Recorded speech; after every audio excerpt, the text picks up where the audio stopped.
What's up, you guys? Welcome to my life, or welcome back to my life. I'm not sure why this screen is so dark, so hopefully it's recording properly. But basically I wanted to talk to you guys about this relationship that was never a relationship.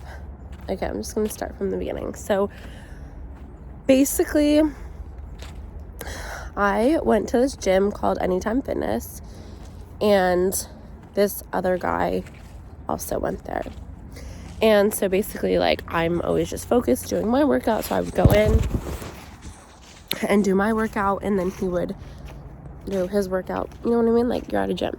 So, okay, then one day, I think he asked if, I was a dancer or something.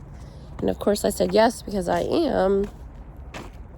Which turned into, I'm gonna go walk on this rock, which turned into those rocks, which turned into me or him asking for my number.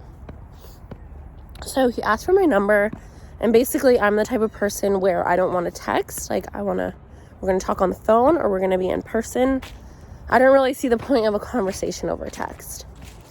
So he starts basically, I don't even know how it started. Okay, but we're just texting back and forth.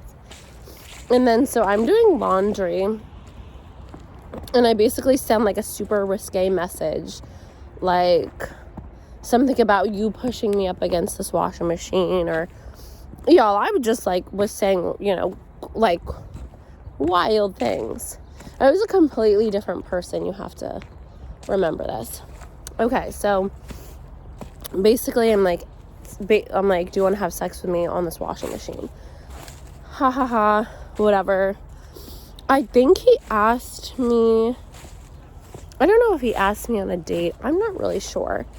But then, obviously, we don't have sex, against a washing machine, because I don't even know this man. And I think we're, both at the gym or something. And then it was okay, let's go on a little date. So I got in his car, and we drove to the Goodwill.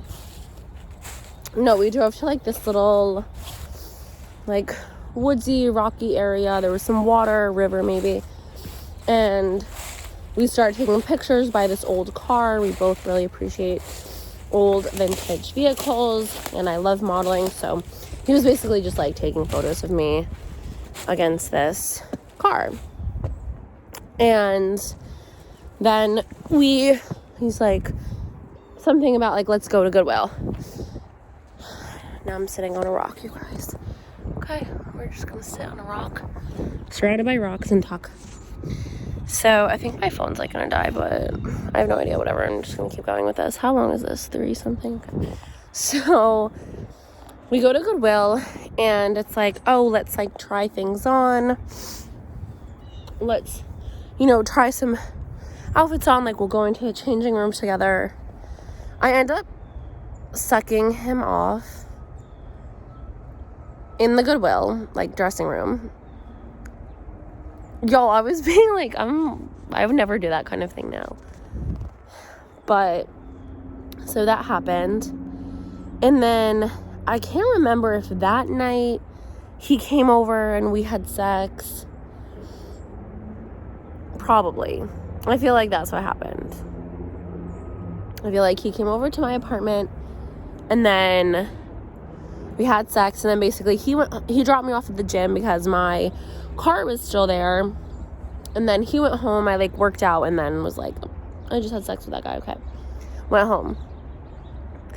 So I don't know, we had texts back and forth a little bit. I think we tried to go on another date or something. No, we did go on another date. Okay, so then he asked me on a date,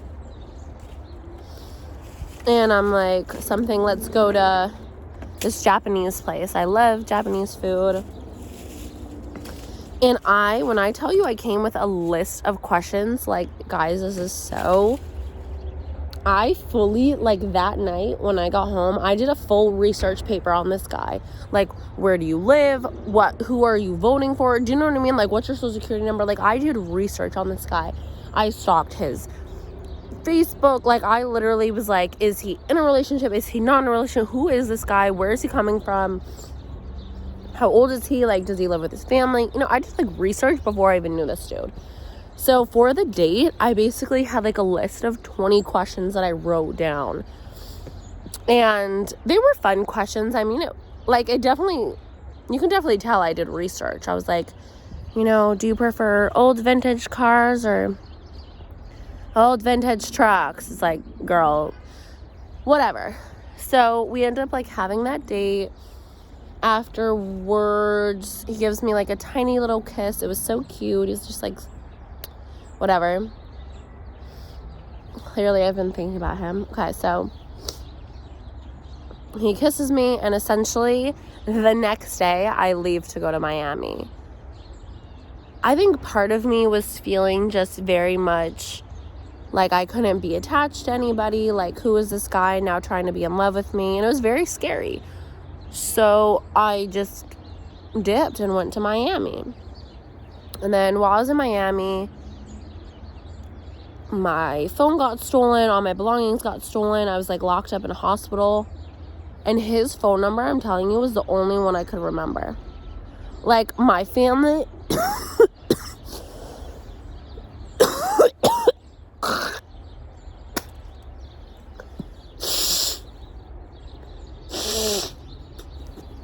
my family, I couldn't remember their numbers. For some reason, he was the only number in the hospital that I called. And I called him. And he was like, oh my God, are you okay? Like, do you need anything? I'm like, I don't need anything. I'm an independent woman. So hilarious. I tell him, like, I'm gonna get a dog in Miami. He's like, that's a great companion. I think we talked, like, 2 other times when I was in the hospital. And then I was discharged from the hospital, but because my belongings were stolen, whatever, I didn't have a phone or a way to communicate with him. Finally, I get Facebook Messenger to work, and I message him.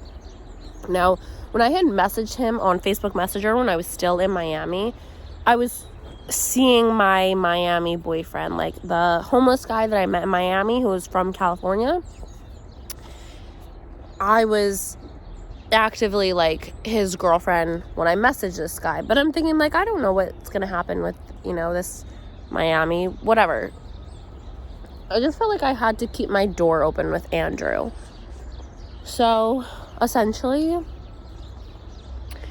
you know, we, like, message back and forth a little bit.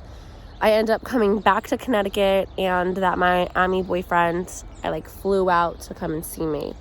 So me and Andrew had plans to go get breakfast or something, and then I basically messaged him, like, hey, I have some, you know, people staying at my house, like, I can't see you.